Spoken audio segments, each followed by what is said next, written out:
दे पाते? क्या ये सुरक्षा का माहौल दे पाते? बेटी और व्यापारी को सुरक्षा देने का कार्य भी भारतीय जनता पार्टी की सरकार ने किया था। ये फतेहपुर सीकरी से ज्यादा कौन जानता है? 2017 से पहले इस पूरे क्षेत्र में, ज्यादातर क्षेत्र में सूर्यास्त होने के बाद थानों में भी ताले लग जाते थे। सामान्य नागरिकों की क्या स्थिति रही होगी, किसी से छुपा हुआ नहीं है। और इसलिए भाइयों बहनों, आज आप देख रहे होंगे अपराधी पहले तो उसने एक युक्ति निकाली थी कि चलिए सरकार जैसे आई है वैसे ही पिछली सरकारों की तरह हम भी वही करेंगे। लेकिन जब सरकार ने कहा नहीं, जीरो टॉलरेंस पर चलेंगे, या तो अपराध करना बंद करो, और अपराध करोगे तो उसकी कीमत चुकाने के लिए तैयार रहो। बहनों और भाइयों, तो ज्यादातर अपराधियों ने अपनी जमानतें तुड़वा करके जेल में चले गए, और अब तो कह रहे हैं भैया अब हमें जेल में ही मत भेजो। अब वहां भी जाने से भाग कर रहे हैं। अब आप देख रहे होंगे अब तो ज्यादातर अपराधी अपने गले पे तख्ती लटका करके घूम रहे हैं, कह रहे हैं कि भैया जिंदगी भर ठेला लगा करके पेट भर लूंगा, लेकिन अब कुछ गलत काम नहीं करूंगा, एक बार जान बकस तो बस। बहनों और भाइयों, ये कानून का भय अगर अपराधी और माफियाओं के ऊपर न हो तो गरीबों का, सामान्य नागरिकों और व्यापारियों का ये अपराधी और माफिया जीना हराम कर देंगे। और इसीलिए उत्तर प्रदेश जैसे राज्य में जहां हर दूसरे दिन एक दंगा होता था, कांग्रेस और समाजवादी पार्टी के दंगा पॉलिसी और कर्फ्यू की पॉलिसी को जो प्रदेश देना हो, उस प्रदेश में अब दंगा नहीं चलेगा, कर्फ्यू नहीं चलेगा। वह प्रदेश अब उपद्रव बर्दाश्त नहीं करेगा। वह प्रदेश अपने परंपरागत उत्सव के साथ जुड़ेगा, और उत्सव के साथ जुड़ने के लिए ही हम आपके पास आए हैं। ये उत्सव प्रदेश अब मोदी की गारंटी पर विश्वास करता है। मोदी जी की गारंटी वही है जो 100% होने की गारंटी देता हो। मोदी जी की गारंटी यही है जहां पर 12 करोड़ गरीबों को, गरीब किसानों को प्रधानमंत्री किसान सम्मान निधि का सौगात मिल जाता है। ये मोदी गारंटी है।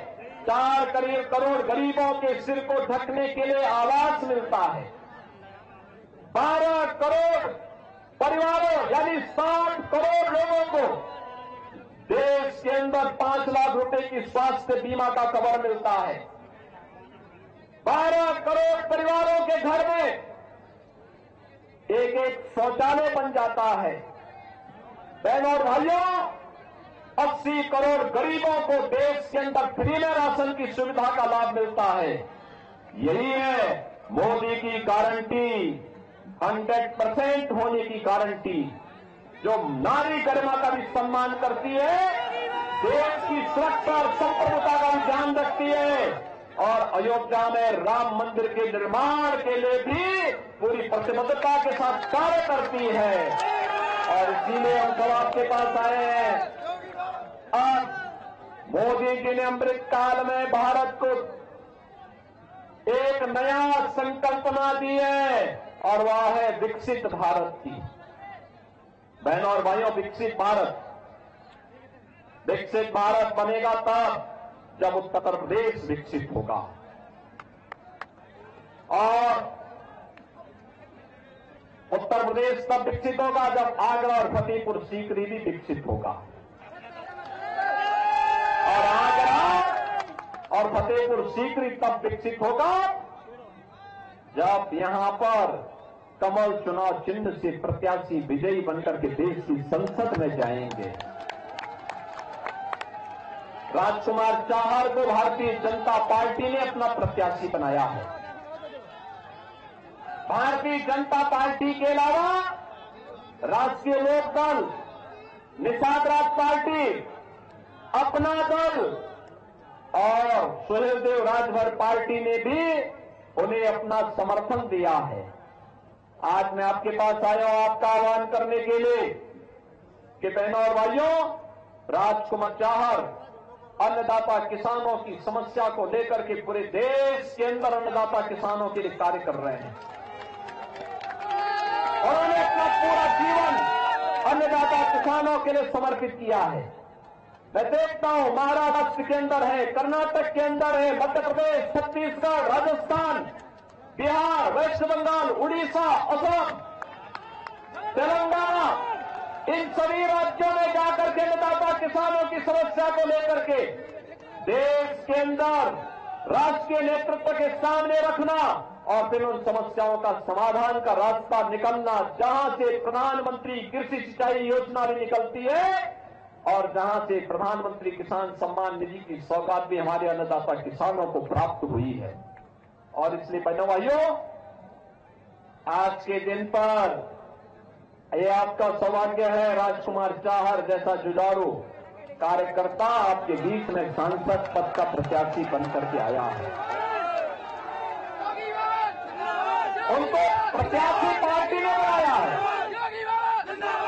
और पार्टी ने आपके सामने उनको दिया प्रस्तुत किया है। यहाँ के विधायकों की, यहाँ के पदाधिकारियों की, यहाँ के प्रबुद्धजनों की और यहाँ की जनता जनार्दन की से मैं अपील करूंगा कि हमारे जनप्रतिनिधियों की इन जिम्मेदारियों के साथ वे अपना आशीर्वाद दें। राजकुमार चाहर को भारी बहुमत से विजयी बना करके फतेहपुर सीकरी में फिर से कमल का फूल खिलाने का काम करिए।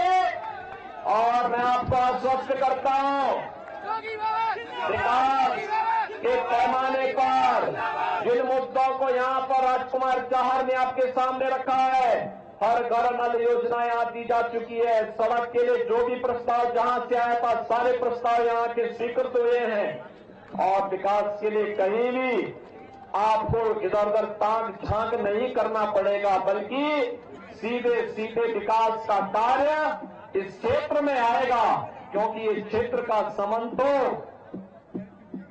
पूर्व प्रधानमंत्री सर्वदेव अटल बिहारी वाजपेयी जी से भी है। बटेश्वर में मुझे कई बार आने का अवसर प्राप्त हुआ। आपने देखा होगा आज वहां सर्वदेव अटल जी की स्मृतियों को जीवंत बनाए रखने के लिए कितना अच्छा कार्य हुआ और यह कार्य सुंदरीकरण का कार्य ही भारतीय जनता पार्टी के अभियान का हिस्सा है। और उसी अभियान के लिए आप सभी से चुनाव प्रचार अभियान का शुभारंभ हो रहा है। घर घर जाकर के राजकुमार चाहर बनकर के मोदी जी के लिए तीसरा कार्यकाल मांगिए, क्योंकि मोदी जी के तीसरे कार्यकाल के पहले 3 वर्ष में ही भारत दुनिया की तीसरी बड़ी अर्थव्यवस्था बने। इसके लिए आपका आशीर्वाद आवश्यक है। मोदी जी को दोनों 80 मनुष्यों का हार उत्तर प्रदेश से दे देंगे, उसमें फतेहपुर सीकरी का योगदान भी होना चाहिए। और इसी के लिए आपसे अपील करने के लिए मैं आपके बीच आया हूं। आप सहमत हैं? सभी लोग सहमत हैं? सभी लोग सहमत हैं? दोनों हाथ जाकर के मेरे साथ बोलेंगे, दोनों हाथ जाकर मेरी आवाज जा रही है। भारत माता की, भारत माता की, भारत माता की, वंदे वंदे वंदे, जय श्री राम, जय जय श्री राम।